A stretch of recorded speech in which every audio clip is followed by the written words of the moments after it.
Muchas gracias por la generosísima presentación. Muchas gracias a todos ustedes por estar esta tarde aquí. Es un placer volver siempre a Valencia, y lo es particularmente estar en el Ateneo, donde esta mañana le comentaba a la presidenta que acudía cuando era muy pequeño acompañando a mi abuelo, que era socio de esta institución. Me gustaría hacer una advertencia preliminar, y es que no voy a hablar de Juan de Juanes, aunque parezca, o de Joan de Joanes, como dice el nombre, sino voy a hablar de lo que han contado de Juan de Juanes desde su vida y hasta la actualidad. Yo sé que el tema de la fortuna crítica de un artista pues no es lo más excitante del mundo, pero créanme si les digo que en el caso de Joanes pues sí que concurren una serie de circunstancias que la hacen particularmente atractiva. La idea que me gustaría de alguna manera transmitirles pues va mucho más allá del caso concreto de Juanes, y de lo que nos cuenta, lo que nos habla es que la historia del arte, como todas las demás disciplinas humanísticas, pues no es una disciplina neutra, es una disciplina cuyos miembros, cuyos historiadores, cuyos practicantes, pues están poderosamente mediatizados por las condiciones sociales, económicas, políticas, ideológicas en las que hacen su trabajo. A veces incluso cabe la sospecha de que incluso no son simplemente gente contaminada, por decirlo de alguna manera, por estas circunstancias, sino que activamente manipulan también las fuentes. Y de todo eso vamos a verlo a lo largo de esta conferencia, que gira en torno a este personaje que probablemente para aquellos de más edad pues tenga mucha más vigencia que lo que puede tener para los más jóvenes. Juan de Juanes ha sido siempre uno de los nombres ineludibles de la pintura española del Renacimiento, y desde luego en Valencia pues una de las grandes luminarias y glorias locales, solo comparable con Ribera y con Sorolla.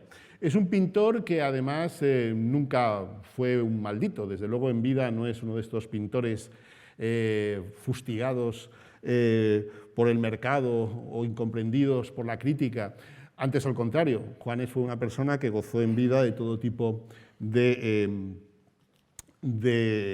éxitos, o por lo menos podemos deducir que fue un pintor sin duda muy exitoso y probablemente el más influyente de toda la historia de la pintura valenciana.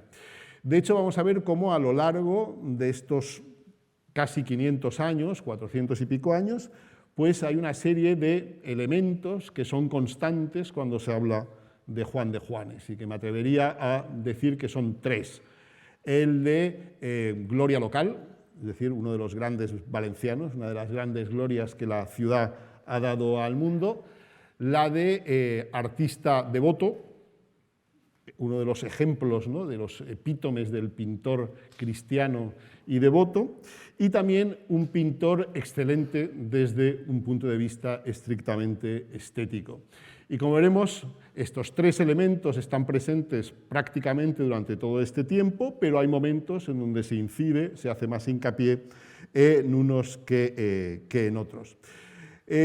Bueno, una de las cosas que podemos decir de Juanes es que es prácticamente el primer pintor del que se empieza a, si no a hablar, sí a poner su letra impresa en Valencia. En realidad, tal honor correspondería a Pablo de Sanlocadio, que en 1555 Martín de Viciana, en su Crónica de Valencia, pues habla de él con motivo del retablo mayor de la Catedral de Castellón, de la sede de Castellón. Es una alusión puramente nominativa, sin entrar en juicios de valor, por parte de alguien que probablemente nunca conoció a Pablo de Sanlocadio, que hacía 18 años que estaba muerto. El primero del que se habló en vida, y que además fue celebrado del mismo modo que eran celebrados sus colegas italianos del Renacimiento, fue, como digo, Juanes. Y la primera vez que aparece su nombre impreso es en esta Floresta de varia poesía, un libro publicado en 1562 en Valencia, obra de un clérigo murciano, Diego Ramírez de Pagán, licenciado en la Universidad de Alcalá, un finísimo poeta, aunque de poca producción conocida, que fue traductor de Virgilio, de Horacio, era preceptor de los hijos del duque de Segorbe, es decir, alguien bien conectado con la sociedad valenciana, lo cual es absolutamente fundamental para entender por qué Juanes tuvo el predicamento que tuvo. Y bueno, en este libro de Floresta de Varia Poesía, pues incluye elogios a algunos de los personajes más importantes de su tiempo, y Carlos V, entre otros. ¿Y cuál es la sorpresa cuando uno se topa pues, con este soneto, el primero en español, dedicado a un pintor y concretamente a este Juanes, pintor de nuestro tiempo famosísimo? No les voy a leer el poema, lo tienen ahí, pero básicamente lo que hace Ramírez de Pagán es acudir a un topos absolutamente recurrente en el Renacimiento y en la teoría humanista de las artes, que es equiparar a cualquier pintor vivo con Apeles, el celebérrimo pintor griego, el más famoso pintor de la antigüedad. Sí que vale la pena decir que mientras que Apeles tuvo pues, los escritores que cantaron sus glorias, pues Ramírez Pagán se lamenta que este Apeles del Turia, ¿no? Pues no tenga hoy al Homero que le cante, y de alguna manera pues, se ofrece a hacerlo. De hecho, hay otro segundo poema en esta Floresta de Varia Poesía, donde no se cita directamente a Juanes, pero donde sí que se pide, soneta a un amigo suyo rogando que lo retratase. Habida cuenta de que era conocido de Juanes, pues es harto probable de que ese amigo que le pide el retrato pues sea el propio Juanes, y que probablemente el retrato pues no sea este, que evidentemente es un retrato hecho con un buril bastante tosco, pero probablemente sirviera de modelo a este que tenéis aquí. Me interesa de este porque está escrito en clave pastoril. De hecho, Dardanio y Fileno son los dos personajes. Dardanio sería el propio Ramírez Pagán, Fileno sería ese pintor.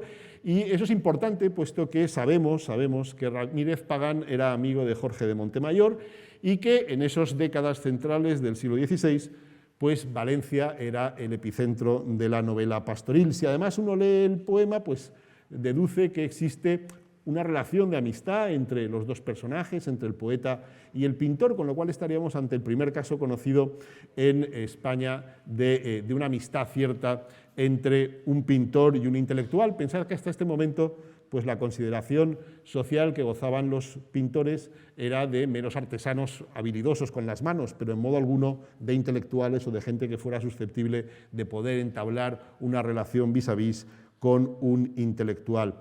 Es curioso porque también en este momento pues, se suceden otra serie de referencias más o menos directas a Juanes.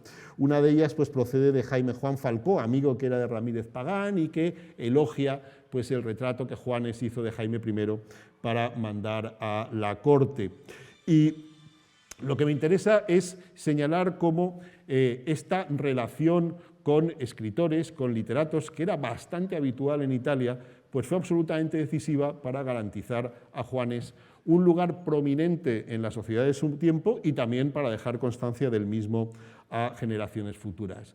Más aún, es harto probable que el Joanes, que es una clara latinización de Juan Masip, que era el nombre original de Juanes, pues sea consecuencia de estos contactos con círculos intelectuales. De hecho, no hay ningún documento anterior a 1552 donde aparezca Joanes como Joanes, siempre es Juan Masip. Es a partir, como digo, de esta década central de la centuria, cuando se constatan esas relaciones con intelectuales, cuando Juan Masip latinizaría su nombre, se pondría Joanes, una práctica absolutamente inusual en pintores, pero muy, muy común entre literatos y humanistas.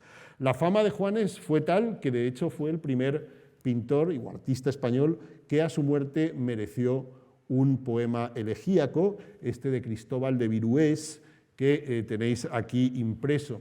Es un poema donde se lamenta la muerte del pintor, y me gustaría señalar una serie de elementos, aparte de los tópicos que afloran, ¿no?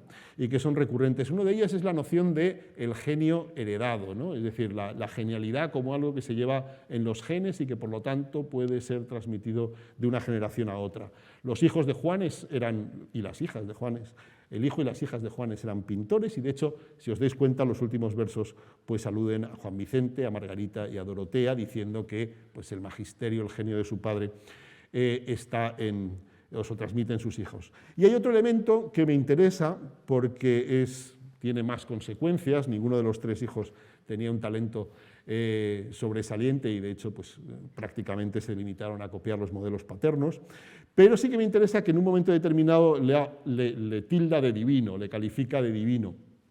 Lo de calificar de divino a un artista era algo que había hecho Vasari. Vasari en sus famosísimas vidas llamó divinos a 3 pintores que para él eran o artistas que para él eran los únicos que merecían ese calificativo, ¿no? Que era el máximo, el más elevado, que eran Miguel Ángel, Rafael y Leonardo. Ese divino no tenía ninguna connotación religiosa más allá de equiparar la fuerza, el talento creativo de estos artistas con el del mismísimo sumo creador, pero no era algo relativo a la religiosidad de estos pintores, algo que, como veremos, sí que fue aplicado en el futuro a Juanes. Después de la muerte de Juanes siguió este talento y inmediatamente aparece reseñado como un ciudadano ilustre. Siempre se ha dicho que la historia del arte empezó con la historia de las ciudades. Cuando la gente empezó a escribir en el Renacimiento la historia de las ciudades, pues siempre incluía un colofón, que era quiénes han sido pues, los grandes ciudadanos que esta ciudad en concreta ha dado al mundo, ¿no? Eso empezó en Florencia con Lucio Salutati, decía, pues, Dante, bueno, pues eso fue imitado en toda Europa y también en Valencia.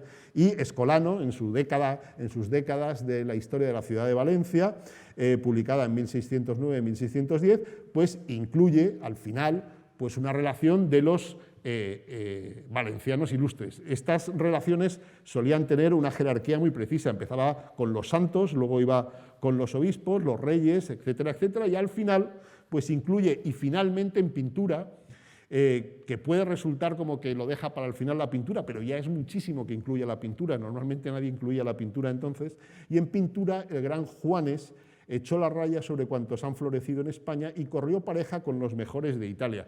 Evidentemente, cuando uno tiene que alabar a un artista o a un ciudadano de una villa o de una localidad concreta, pues lo hace en forma absoluta, ¿no? El gran Juanes, y también de forma relativa, es decir, es mejor que el resto de los pintores que había en España en su momento, e incluso se puede equiparar a los grandísimos pintores italianos que eran con mucho los que disfrutaban entonces de mayor fama.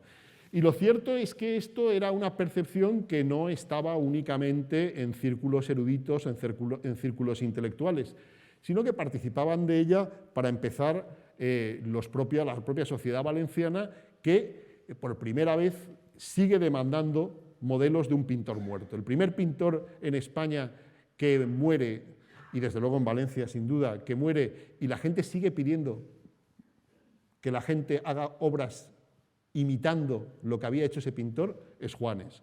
Eso sucede a finales del siglo XVII, a finales del siglo XVI, en el XVII, en el XVIII y en el XIX. No hay ningún pintor en la historia del arte valenciano cuyos modelos, hayan tenido una vivencia tal. Uno de los que lo experimentó en carne propia fue pues, el siguiente pintor de talento que llegó a Valencia, que era Francisco Ribalta. Ya sabéis que se decía en su momento que nació en Castellón, en realidad pues es hilardense, pero bueno, es un pintor formado en el Escorial que viene a Valencia, y una de las primeras cosas que se le piden es que copie modelos de Juanes.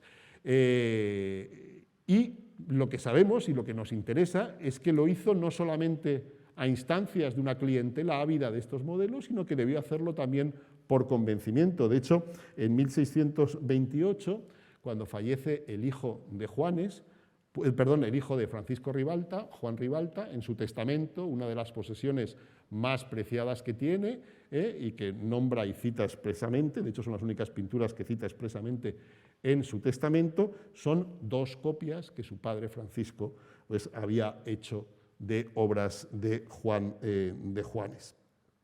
Como digo, hay modelos, referencias directas a modelos de Juanes durante todo el XVII, el XVIII, XIX, algo que, como he dicho antes, ni sucedió antes ni sucederá después con ningún pintor valenciano. Esta idea del pintor gloria local pues sigue aflorando y aflora de forma recurrente, pues prácticamente cada vez que Valencia tiene que celebrar algo, ¿no? Por ejemplo, cuando Juan Bautista Balda escribe a propósito en 1662 del breve inmaculista del Papa Alejandro VII, y en ese momento pues, se habla, por un lado, de nuevo, en este caso ya vamos avanzando, la nómina de grandes pintores valencianos pues ya no es solo Juanes, ahora ya es una tríada, es Juanes, Juan de Ribalta y Giuseppe Rivera, ¿no? Pero me interesa no solo eso, sino que en un momento determinado pues se reproduce en uno de estos altares callejeros una pintura de una Inmaculada Concepción, y ahí es donde dice que lo ha pintado un pintor famosísimo que se llama Juanes. Es importante el caso de la Inmaculada Concepción porque probablemente es la pintura de todas, o el tema de todos, que con mucho más determinó y condicionó la fama de Juanes, y el que sirvió además para manipular la imagen de Juanes. La famosa Inmaculada, hay varias versiones de Juanes, pero la más famosa de todas es la que tiene en la iglesia de la Compañía, que supuestamente ilustra la visión que había tenido un jesuita, Martín Alberro, que había tenido esta visión de la Inmaculada Concepción. Según una fuente anónima jesuita de principios del siglo XVII, pues Martín Alberro pues, había pedido a Juanes que plasmara con sus pinceles pues, esa visión que él había tenido. Parece ser que al principio no lo hizo tal y como le pedía, tuvo que hacerlo un par de veces y al final le dijo, pues lo que tienes que hacer es así es como me gusta, esta segunda idea es la más acertada, y antes de pintarla, porque había sido un boceto, antes de plasmarlo en lo que es la gran obra, pues sobre todo para pintar el rostro, que era la parte más importante, pues confiesa y reza antes de hacerlo. Eso, que era una nota, una crónica manuscrita y por lo tanto con una difusión pues bastante limitada, aunque hemos de suponer que en Valencia pues, había un cierto eco, pues llegó a manos de uno de los jesuitas más influyentes del siglo XVII español, que es Eusebio Nirenberg, que escribió este libro que tiene un título solamente barroco, porque no puede ser en otro momento, Firmamento religioso de lúcidos astros de algunos claros varones de la Compañía de Jesús, y dedicó un capítulo a este Martín Alberro, y entonces, basándose en esa crónica manuscrita, pues vuelve a contar la historia, pero vuelve a contar la historia y de alguna manera pues carga un poco más las tintas. Ya de entrada habla de el devoto pintor, cosa que en la otra no se decía, y le dice, no es que Juanes hiciera una primera esbozo y uno segundo, sino que desde el principio le dice, ¿no?, que tiene que confesarse y comulgar antes de pintar, y que efectivamente cuando así lo hizo, pues finalmente pues dio con la imagen deseada.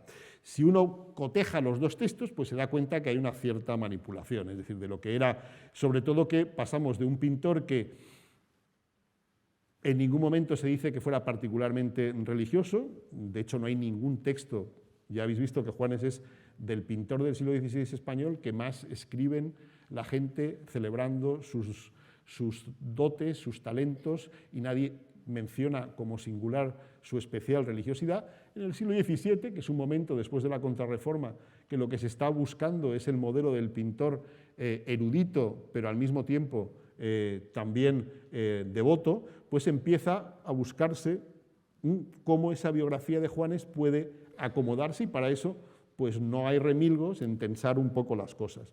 De tal forma que ya se dice que este pintor es devoto, y se dice que además fue gracias a esa oración y gracias a esto cómo consiguió hacer el trabajo. A partir de Nirenberg todo el mundo repite hasta la saciedad este tópico de este Juanes devotísimo que rezaba, y de hecho pues cada vez se van cargando un poquito más las tintas, ¿no? De Juanes, pintor de opinión, se cuentan imágenes de mucha devoción, porque además de ser persona conocida en virtud, se preparaba con la confesión y comunión, es decir, ya no es algo específico para la pintura de la Inmaculada Concepción y solo del rostro de la Virgen, como dice tal, sino que de motu propio, él antes de coger los pinceles, todos los días, pues no tenía otra cosa mejor que confesar y comulgar antes de pintar. Y así fue siguiendo. Vicente Vitoria, a finales del siglo XIX, pues ya dice que de tan rectas costumbres que no solamente se tienen por buenas, sino por santas. O sea, aquí ya estamos empezando a lindar la santidad, y en este concepto de santidad vivió y murió en Valencia. Es decir, se está hablando de un pintor que habría muerto en loor de santidad, como tantos otros lo hicieron en la Valencia de finales del siglo XVI y XVII, con la diferencia que, como os he dicho, pues se escribió sobre la muerte de Juanes y nadie habló de aquello. Que meditaba mientras ejercitaba el pincel aquellos divinos misterios. ¿Cuál es el problema? Que todo esto que se va añadiendo, pues uno lo lee y dice, esto yo lo he leído antes, esto lo he leído antes, esto lo he leído antes. Y efectivamente, uno lo ha leído en la vida de Fra Angelico que escribió Vasari y que se convirtió en el modelo del pintor devoto, es más, ahora es beato de la Iglesia Católica, y cuando uno lee se da cuenta que cosas como cuando se dice meditando mientras excitaba el pincel aquellos divinos misterios, bañándole el rostro con lágrimas, pues es exactamente lo mismo que dice Vasari, non fece mai crucifisso, que non si bañase le gote di lagrime. Es decir, están copiando, están trasladando lo que es el modelo, el epítome de pintor cristiano, pues desde un florentino de principios del siglo XV a un valenciano de mediados del siglo XVI.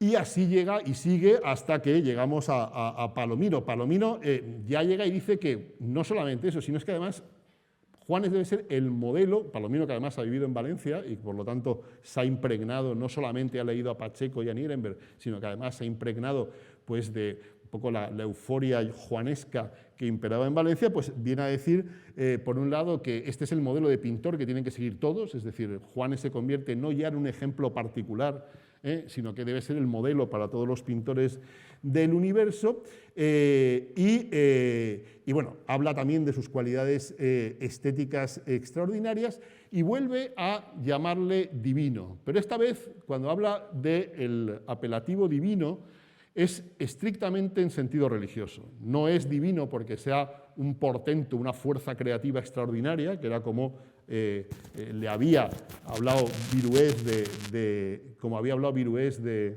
Juanes y como pues, Vasari hablaba de Miguel Ángel, de Leonardo, de Rafael, sino que es divino porque es súper pío, súper religioso, súper devoto.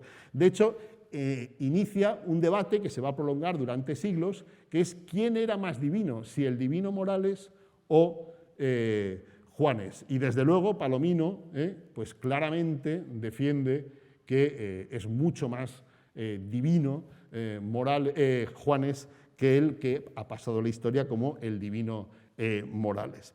Aparte de eso, durante el siglo XVII pues empieza a intentar definir a Juanes desde, bueno, cómo era como pintor, ¿no? Se había dicho, los primeros, pues cuando habéis visto cuando Escolano decía que era un pintor tan bueno como los de Italia, pero no dice como cuáles de Italia. A lo largo del siglo XVII sí que se va a empezar a perfilar la idea de Juanes como un pintor rafaelesco. El primero que lo sugiere es Giuseppe Martínez, que dice que tiene cosas rafaelescas, aunque de segunda mano, porque nunca fue a Italia. Y ahí sucede una serie de pintores, García Hidalgo, que dice que sí, que efectivamente es claramente rafaelista. Vicente Vitoria, que incluso lo hace condiscípulo de Rafael en el taller de Perugino, y a partir lo identifica incluso con un pintor italiano que se llama Lo España, ¿no? Y a partir de ahí esa asociación entre Rafael y Juanes pues va a ser un tópico, y un tópico que además, como veremos, va a determinar tanto los momentos álgidos como los momentos bajos de la fortuna crítica de Juanes. Palomino llega a decir que bueno, no solamente es muy parecido a Rafael, sino que él en algunas cosas lo encuentra sustancialmente mejor que Rafael, algo que evidentemente pues, aplauden todos aquellos que escriben en Valencia. Así llegamos al siglo XVIII. Palomino es de 1724, pero es un poco el que cierra el siglo XVII. En el siglo XVIII hay cambios en el gusto, pero hay que decir que Juanes atraviesa el siglo XVIII pues, de una forma más que airosa. ¿Por qué? Pues porque todo el ideal neoclásico pues, encuentra en Rafael a su campeón y por lo tanto al Rafael español, a ese pintor que más se asemeja a Rafael, pues es elevado a los altares y de hecho probablemente pues sea uno de los momentos más felices para la fortuna crítica de Juanes, sea el siglo XVIII y las primeras décadas del siglo XIX.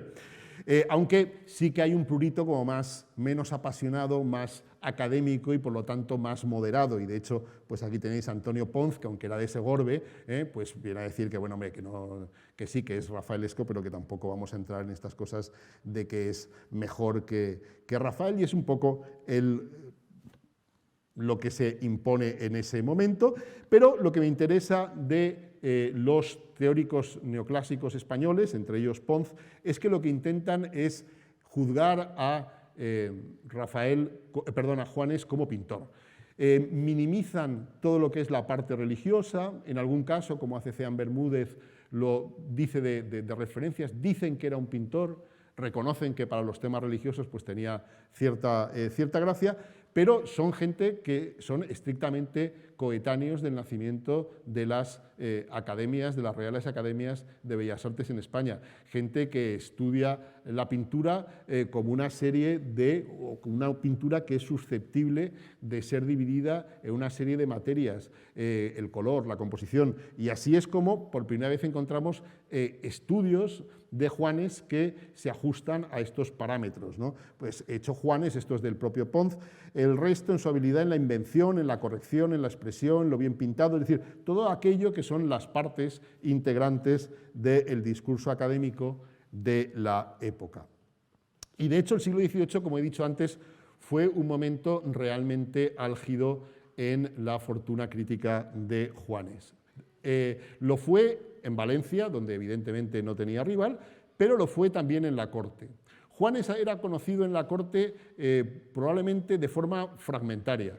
La primera referencia probablemente proceda de Lope de Vega, que como sabéis estuvo exiliado en Valencia y que en la Hermosura de Angélica de 1602 pues incluye a Juanes entre los grandes pintores. Pero hay pocas referencias a Juanes y sobre todo hay muy pocas obras de Juanes, si es que había alguna, en la corte a lo largo del siglo XVII. Esa situación se invierte a medida que transcurren las décadas del XVIII.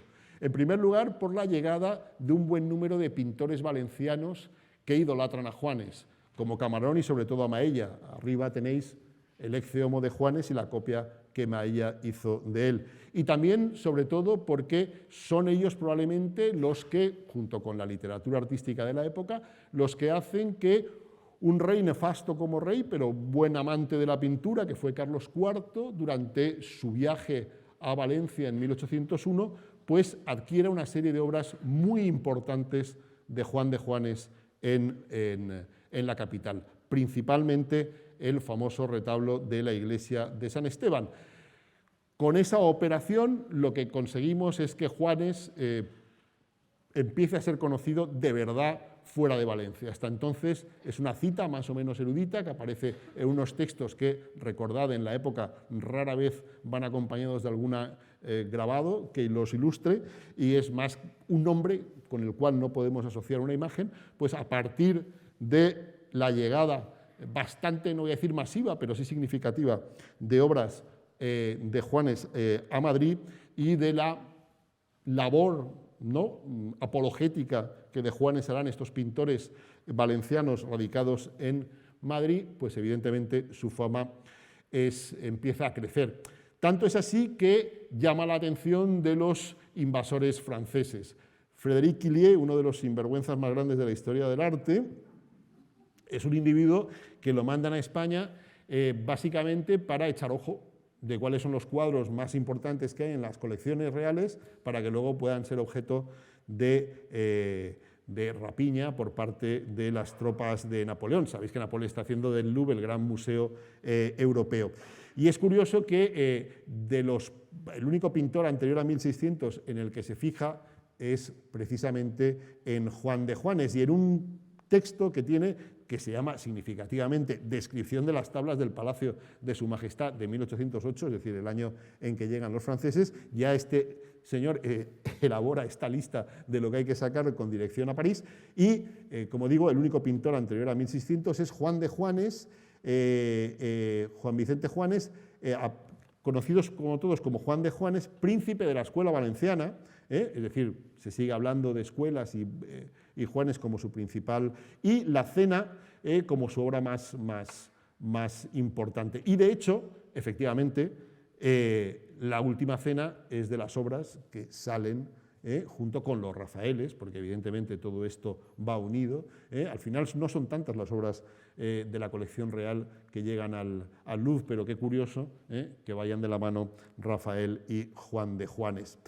Y, de hecho, las primeras décadas del siglo XIX, que son décadas todavía de fervor neoclásico, pues la reputación de Juanes pues, se mantiene incólume, se mantiene tanto en la vertiente teórica, y ahí tenemos pues, las obras de Ceán Bermúdez, que no es que sea muy original, pero bueno, sí que recoge algún documento y sobre todo va a ser muy importante de cara al futuro. De alguna manera sustituye a Palomino, pero con argumentos más científicos, entre comillas, y, como digo, pues su fama se mantiene incólume. De hecho, en 1828 pues es uno de los 6 pintores españoles, solo 6, cuyo medallón se encarga para decorar la fachada del nuevo Museo de Pintura y Escultura, lo que ahora es el Museo del Prado, y de hecho quien se acerque pues podrá ver en esta imagen totalmente idealizada, no queda ningún retrato cierto de Juanes. Y otro tanto sucede cuando el entonces, uno de los grandes popes del panorama artístico entonces y director del Museo del Prado, José de Madrazo, pues decide que las obras más importantes tienen que ser litografiadas para que se conozcan en España y sobre todo fuera de España. Pensad que la fundación del Museo del Prado tiene un claro propósito nacionalista y propagandista. Hay que enseñar en el extranjero aquello que ignoran, y es que en España también se sabe pintar, y es curioso como uno de los pintores del cual más obras se litografían, pues es de nuevo, como decía antes, Juan de Juanes. Y si eso sucedía en Madrid y sucedía en la corte, pues ¿qué podemos decir de Valencia, donde se suceden los homenajes y los homenajes más ditirámbicos? En 1866 pues, se levanta esta estatua justo en el solar donde debía haber estado la casa de Juanes, enfrente de la portada de la iglesia de El Carmen, y aparece pues, la primera monografía, que es esta de Vilanova, Juan de Juanes, que es más que una biografía, pues una geografía, prácticamente yo creo que de un santo. De hecho, lo empieza con estas palabras, ¿no?, en latín, que proceden del Evangelio de San Juan. Hubo un hombre, un nombre que lleva Juan, que precedía a Jesucristo. De tal forma que, bueno, lo que aparece es la glorificación, la exaltación más absoluta del carácter casi divino del pintor santo, del pintor devoto, del pintor timorato de temor de Dios. Por lo demás, la biografía no incluye nada digno de mención, simplemente es una hagiografía de las que circulaban y que formaban parte de la cultura popular de la época. Pero todo tiene su fin, y la gloria de Juanes pues también lo tuvo, o por lo menos hubo un momento, a partir de mediados del siglo XIX, que empezó a ser seriamente cuestionada. La verdad que no se trató en modo alguno de un ataque personal contra Juanes, no se trataba de que alguien se levantó un día y dijo, pues a mí este tipo me cae gordo y a partir de ahora voy a ir a por él, sino que refleja de nuevo un cambio absoluto en las mentalidades y en las percepciones estéticas. A partir de mediados del siglo XIX, todo el ideal académico pues, empieza a ser objeto primero de crítica y luego de verdadera demolición. Es el momento en que la pintura académica empieza a ser suplantada por lo que son la pintura de los impresionistas. Cuando se va contra el ideal académico, pues se va lógicamente contra el dios supremo de ese ideal académico, que era Rafael, y con él caen todos los acólitos de Rafael que en Europa había, y que en el caso de España, ¿quién era el seguidor de Rafael? Juan de Juanes. Con lo cual, como digo, no se trata de un ataque particular, se trata simplemente de que toda una sensibilidad que había estado en boga durante mucho tiempo, pues cae en barrena, y que con ella caen todos aquellos adalides o precursores de esa mentalidad. Al principio pues empezamos a encontrar ideas los primeros escritos que empiezan a cuestionar a Juanes, pues bueno, no se atreven del todo, son más bien ambivalentes. Por un lado dicen que era bueno en unas cosas, pero otro, si veis esto, es un poco dar una a cada lado. Sumamente prolijo en los detalles, muy correcto en el dibujo, agrio del color, descompuesto en la entonación, acertado en la composición, descuidado en la perspectiva, admirable en la expresión de rostros. Es decir, lo que deja de ser es ese pintor monolíticamente alabado y ponderado por la crítica, y se empieza a percibir en ese titán, pues que ese titán no es tan titán y que tiene algunas grietas. A partir de ahí, los ataques van a ir creciendo de intensidad a medida, repito, en que el cambio en la historia del arte se está produciendo. Pensad que para 1886, pues la pintura que está triunfando en París, pues es la pintura de los impresionistas, ¿no? Y Bartolomé de Cossío, en su Historia de la pintura española, pues ya dice: la composición es vulgar, la concepción pobre y poco intencionada y profunda. Aunque, bueno, pues siempre un poco en la idea de la belleza, pues todavía no dejamos de estar todavía en el siglo XIX, pero como veis, se van abriendo la veda a las críticas. De hecho, hay gente que es plenamente consciente de que algo está pasando. Es decir, Elías Tormo, valenciano, setavense, primer catedrático de Historia del Arte de la Universidad Española, pues lo dice, hace no tanto tiempo, pues Stirling Maxwell, Richard Cumberland, todos los extranjeros, pues colocaban a Juanes en lo más alto de la pintura, y hoy padece persecución, maltratado como manierista. Es decir, empezó a criticarse, se inventaron un nuevo término que era el manierismo, que era después de ese momento álgido del Alto Renacimiento, que eran apenas pues 2 décadas iniciales del siglo XVI, pues todo lo que venía después era decadencia, era repetición, y era esa concepción peyorativa del manierismo que en esos momentos pues compartían todos estos escritores. Es más, pensad también que se produce otro elemento importante, y es que el siglo XIX, y no digamos ya el siglo XIX y principios del siglo XX, es un siglo marcado en toda Europa por el nacionalismo más exacerbado, cuando se empieza a pensar que en cada país hay una esencia patria que se plasma no solamente en su historia, sino también en su forma de pintar, en su forma de escribir, en su forma de construir. Y en ese momento empiezan a repartirse una serie de etiquetas. El arte francés es clasicista, el alemán es expresionista, y al español le toca la etiqueta de realista. ¿Cuál es la consecuencia de eso? Que se reescribe la historia de la pintura española. Aquellos pintores que se ajustan más al realismo o a lo que se entendía por realismo son aupados. Caso de Zurbarán, caso de Morales, caso de Rivera. Aquellos pintores que se alejan de esa línea son denostados. Los dos principales damnificados, Juan de Juanes y Murillo. Son los dos grandes pintores que empiezan a bajar peldaños en la pirámide del Parnaso español. Es particularmente, por su cercanía cronológica, virulenta la pugna entre Morales y Juanes, una pugna que, como os he dicho, pues venía de antiguo, ¿no? Ya Palomino pues había dicho que, con motivo de este adjetivo divino, que él consideraba que Rafael. Pero en ese momento, a principios del siglo XX, pues Juanes no es que no sea realista, es que encima es italianista, es que encima se parece a los italianos, es que no refleja la esencia española. Y de hecho, pues escriben en el catálogo de la exposición de obras del Divino Morales del Museo del Prado, se escribe una frase tremenda: mientras los Cristos de Juanes con la hostia en la mano, frívolos, relamidos y repeinados, son italianos, los ecceomos de Morales, escuálidos, de barba rala y pómulos abultados, son arábigo-extremeños. Es decir, esto es la parte realmente buena, la parte directa, mientras que lo otro pues no deja de ser pues algo extranjero, algo ajeno a lo que es la sensibilidad patria. Y esto lo lleva a su ápice pues Eugenio d'Ors, que este ya no tiene ningún remilgo, y como además el Senius pues le gustaba además adornarse y crear polémica, pues en este libro, que tendréis muchos en casa, las 3 famosas horas del Museo del Prado, pues veis lo que dice. Berruguete representa el centro de la península, Morales su occidente, Juan de Juanes, el valenciano, su levante.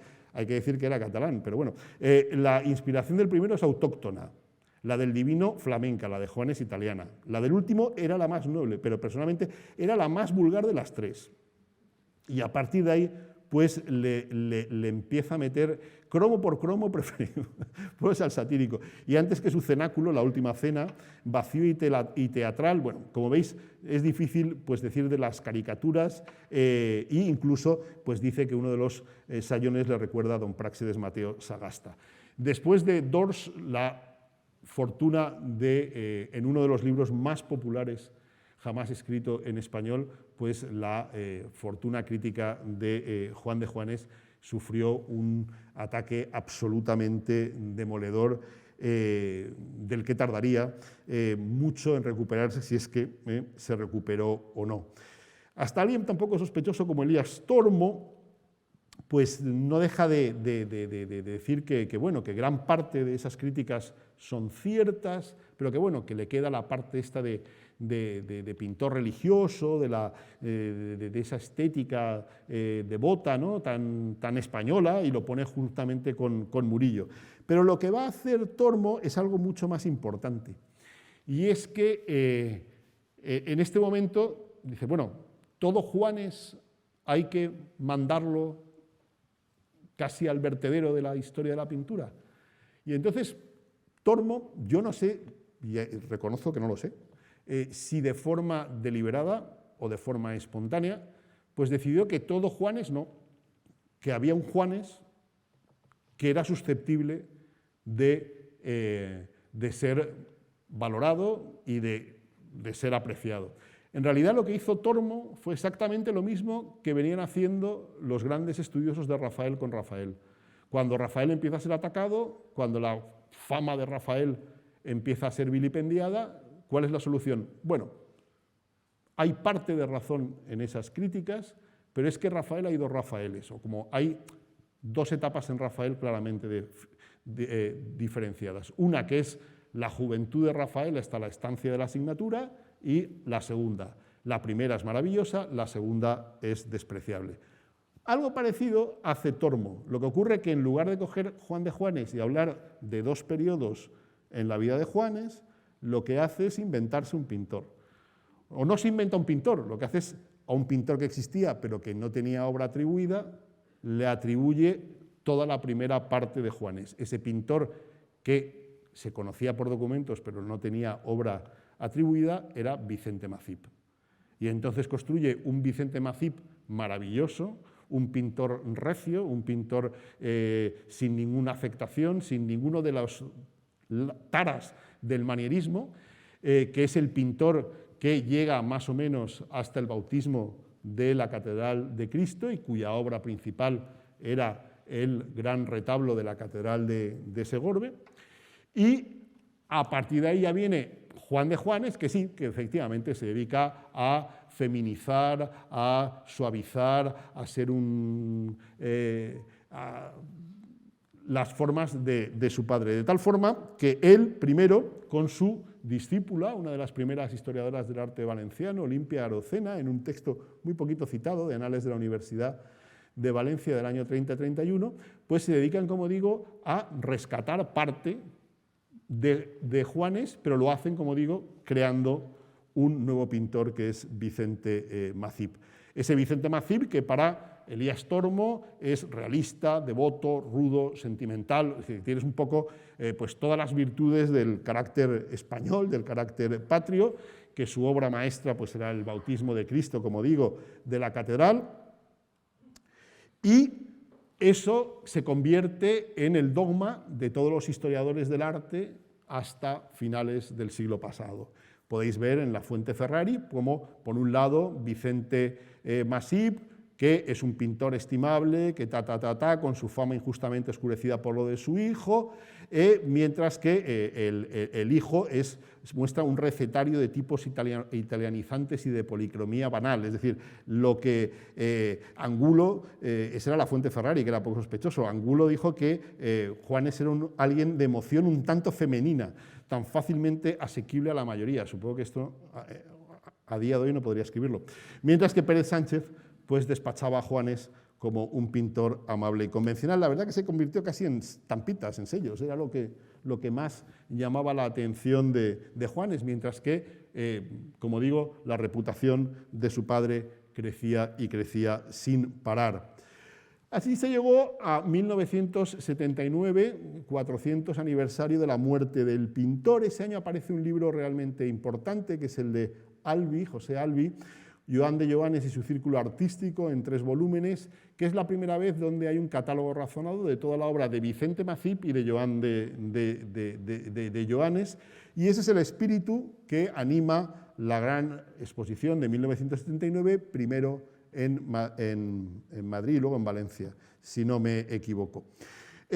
Albi tiene además una intuición, y es que ese Macip en realidad sería lo que, o le atribuye, empieza a atribuir lo que era el maestro de Cabañas, que es una intuición que formula y desarrolla Fernando Benito, que dedica en 1997 la gran exposición a Vicente Macip. Este es el gran momento de glorificación de Macip, un Macip convertido en uno de los más importantes pintores del Renacimiento español, y lo que hace Fernando Benito con Macip son 2 cosas. En primer lugar, desarrolla la intuición inicial de Albi de que la fase primera de Macip era el maestro de Cabañes, y por otro lado demuestra que los cuadros de Sebastiano del Piombo, que ahora están en el Museo del Prado, estuvieron en su momento en Valencia, que esos cuadros los trajo de Roma el embajador Vic, y que esos cuadros habían sido absolutamente determinantes en la forma de pintar de Vicente Macip. Y de hecho es cierto que cuando uno ve los cuadros de Sebastiano del Piombo, el de la izquierda y el de la derecha, pues solo así puede entender el extraordinario Cristo a la columna que atribuía a Vicente Macip y que se conserva en la iglesia de Alba de Tormes. Como digo, eso y la idea de este Vicente Macip, que sería el maestro de Cabañas, que sería el Macip joven, anterior al descubrimiento de o la llegada de los cuadros de Sebastiano, con eso construyó lo que él consideraba un corpus coherente, muy potente, que, como he dicho antes, pues tuvo su consagración en la exposición que se le dedicó en el Museo de Bellas Artes de Valencia en el 97. Muy coherente no debía ser el desarrollo cuando el propio Fernando Benito, 3 años después, se desdijo. Y entonces empezó a señalar que, bueno, que probablemente ese Macip genial, pues en realidad no, en realidad probablemente ese Macip genial era el propio Juanes a los inicios de su carrera. Y la verdad es que, hombre, había bastantes razones para ello. Es muy difícil creerse que quien pintó lo de la izquierda pinte lo de la derecha. Por mucho, eso no es descubrir a Sebastiano del Piombo, esto es ser abducido por un ovni, ¿no? Es decir, las diferencias son de una tal, sobre todo teniendo en cuenta que cuando llegan las obras de Piombo a España, pues Vicente Macip es un chavalín de 50 y tantos años, es decir, no es una persona, si esto te pasa con 18, bueno, pero que te pase con 50 es muy difícil. Mientras que es cierto que en el caso de Juanes hay una evolución, pero parece bastante más lógico que quien pinta lo de la izquierda sea el que pinta a la derecha. Y lo cierto es que quienes han escrito después de Benito, pues con poquísimas excepciones, de nuevo, pensar que el que ha hecho el de la izquierda es el mismo que el de la derecha, es difícil de creer.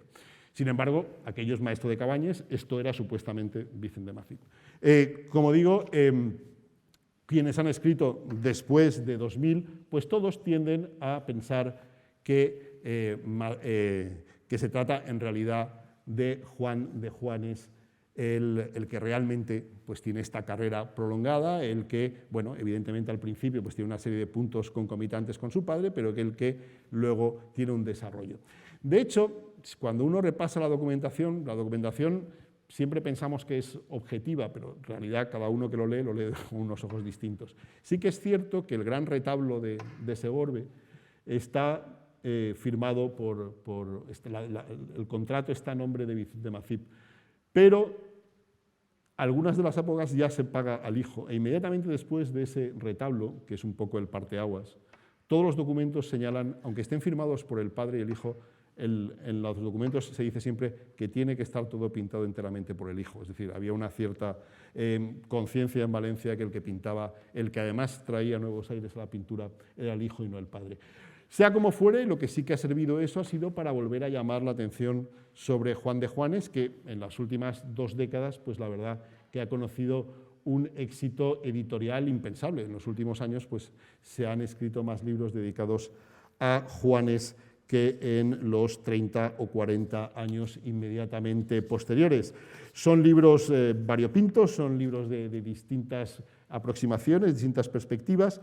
Sí que me gustaría decir que, bueno, ¿qué es lo que habría que estudiar de cara al futuro de Juanes? Bueno, no solamente los libros, el Museo del Prado le ha dedicado una sala que hasta ahora pues, no tenía y que debe decir que está bastante frecuentada.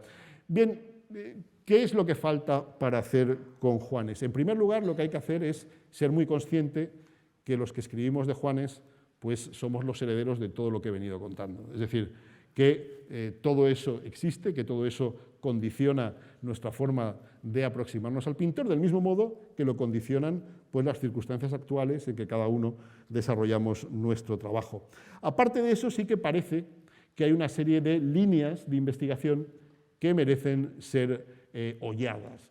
Una de ellas es, por ejemplo, los estudios técnicos. Hasta hace apenas 5 años no había un solo estudio técnico dedicado a la obra de Juan de Juanes, mientras que ahora pues podéis ver que hay radiografías, hay reflectografías infrarrojas. Esto sin duda ayudará bastante a perfilar el modo de pintar de Juanes, cómo evoluciona a lo largo de las varias décadas en que está activo e incluso a aquilatar mejor las atribuciones. Íntimamente relacionado con el dibujo subyacente está el dibujo. Los dibujos de Juanes son dibujos, es un extraordinario dibujante, cosa bastante inusual en el panorama español y, de nuevo, todavía no hay un corpus bien estudiado de sus dibujos, que además son de muy variada naturaleza y con distintas técnicas. Otra de las cosas que hay que empezar a entender es que Juanes probablemente, o si realmente fue cortejado en vida por humanistas, es porque debía tener una serie de características no solamente estéticas, sino también probablemente culturales que lo hacían atractivo en esos medios. Cuando uno ve el reverso del dibujo que os he puesto antes, hay una serie de operaciones de perspectiva bastante complejas, lo cual pues nos dice que era alguien que estaba bastante familiarizado con las matemáticas, pero es que además existen escritura en latín autógrafa del propio Juanes. No es habitual, os puedo decir que es prácticamente excepcional, no solamente en España, también en Italia, encontrar a un pintor que escriba en latín, con lo cual pues uno va entendiendo bastante mejor por qué disfrutaba de ese predicamento entre la intelectualidad valenciana, algo que apenas se ha apuntado, pero que desde luego puede ser desarrollado mucho más en el futuro. De hecho, bueno, pues 2 ejemplos que se me ocurren, ¿no? Una es su recurrente la posible asociación con Joan May, el más importante de los impresores valencianos del momento. Es más probable que la marca de la casa pues, fuera diseñada por el propio Juanes. Y luego, por ejemplo, una de las cosas que llama la atención es y que habla de ese pintor culto es, por un lado, la magnífica caligrafía y la visibilidad perfecta que tienen los textos, los muchos textos que aparecen en sus obras y que, de hecho, pues hay algún estudio ahora dedicado desde un punto de vista estrictamente epigráfico a esa habilidad que tiene Juanes para escribir y para escribir de una determinada forma. Por otro lado, me gustaría llamar también la atención sobre el despliegue gestual que tienen muchas de las obras de Juanes y que delatan pues, un conocimiento de la oratoria, pues, manuales como el de Quintiliano o las obras de Cicerón. Todo ello pues, nos habla de un ambiente culto, como lo pueden ser esos fondos de ruinas que aparecen en algunas de sus obras. Ese estudio, lo que para Eugenio d'Ors era motivo simplemente de chiste, ¿no? Estas caras y estas caricaturas, en realidad tienen una razón de ser bastante más profunda y que, bueno, pues nos pone en contacto con algunos experimentos anteriores de pintores como Leonardo da Vinci. Evidentemente, Juanes no conoció a Leonardo, pero sí que conoció casi con total seguridad a discípulos de Leonardo activos en Valencia, como en el caso de Yáñez y Llanos. Otro elemento digno de mención pues, es el de la retratística. Es verdad que se conservan pocos retratos de Juanes, pero probablemente los que se conservan son, desde luego nos hablan de un pintor muy dúctil, un pintor que es capaz de pintar pues, retratos casi a la veneciana, o por lo menos a la bergamasca, con otros cuadros con un registro áulico muy distinto, que es capaz de bucear en antiguas imágenes de archivos para reconstruir esta imagen de Jaime I, que es una de las más arquetípicas que quedan del monarca. El retrato, el magnífico retrato de Alfonso V el Magnánimo, es un ejemplo de toda esta erudición puesta al servicio de la exaltación áulica de un monarca. Cuando uno ve el texto que aparece debajo de la corona, pues ve que son el texto del Panormita sobre las hazañas de Alfonso V. Bueno, veis el paisaje al fondo con las columnas y con los obeliscos. Es decir, una sensibilidad, un tono culto que en su momento, sin duda, pues en Valencia le debió granjear la simpatía y, desde luego, la cercanía de otros muchos artistas. Y, bueno, la verdad es que son muchas las cosas que se pueden hacer con Juanes. Dentro de este nuevo ambiente, pues su relación con un personaje que siempre hemos sabido que estaba en Valencia, pero que nunca hemos calibrado hasta qué punto pudo ser determinante para la evolución de la pintura valenciana, como fue Mencía de Mendoza, ¿no? Vicente Victoria escribió algo que a todo el mundo le volvió, cuando lo publicó Ventura Baseboda, pues nadie lo entendía, y era que Juanes había sido discípulo de Mausse, un pintor belga, holandés. Y resulta que, claro, era el pintor de corte de Mencía de Mendoza, pero es que además este cuadro que tenéis aquí a la izquierda y que ahora está en Cleveland estaba en Valencia entonces, lo cual, pues bueno, da pistas sobre algunas de las sagradas familias de Juanes. ¿Y por qué no hablar de la rareza, el unicum absoluto que tenéis a la derecha? Pues probablemente el único cuadro de Caballete mitológico de los primeros 60 años o los primeros 50 años del siglo XVI en España, y que pintó junto a tres más para Mencía de Mendoza, Juan de Juanes, ¿no?